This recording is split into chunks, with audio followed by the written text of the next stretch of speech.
Kaya paulit-ulit mong ginagawa yung kasalanan na yan ay dahil nagsimula yan sa isip mo.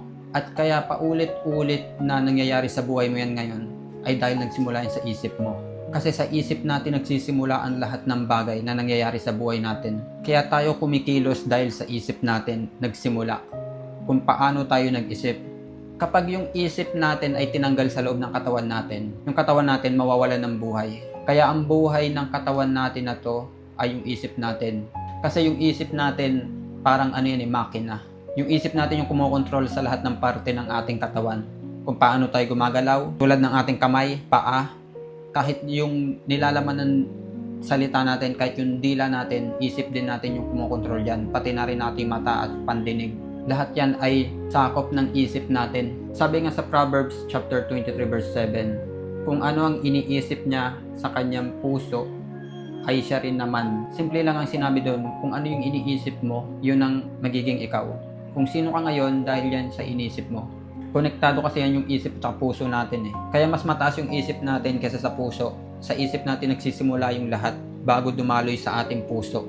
At kapag inisip mo yon, tinanggap mo, dadalo yan sa puso mo. At doon na tayo magre-react sa lahat ng ginagawa natin. At magkakaroon ng emosyon.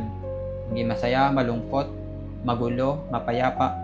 Kaya ang lahat ng iniisip natin, nabubuo yan una sa mga environment natin, sa mga taong nakapaligid sa atin, na nang-iimpluwensya sa atin. Malakas yung impluwensya ng mga tao sa paligid natin. Kahit sa mga napapanood natin sa social media habang nag-scroll ka, sa mga influencer na sinusubaybayan mo, kung sino yung mga taong sinusubaybayan mo sa paligid mo, magke-create yan ng thoughts, papasok yan sa isip mo, at sila yung magiging mundo mo. Kung sino yung mga taong kasama mo, sila yung magiging mundo mo. Mapapansin mo, sila yung mga taong iniisip mo araw-araw. Ganun nagpa-function yung buhay natin. Kung hindi mo pinoprotektahan yung isip mo ngayon, kung bakit same result ang lahat ng nangyayari sa'yo, maging aware ka sa sarili mo, magpasakop ka sa salita ng Diyos. Ang salita ng Panginoong Diyos ang naging pundasyon ng buhay natin. Kaya natin binabasa tong Bible. Kung gusto mo ng maayos na buhay, kung ayaw mo sa magulong buhay, mas maiging paligiran mo yung sarili mo ng mga spiritual na bagay sa relasyon mo sa Diyos.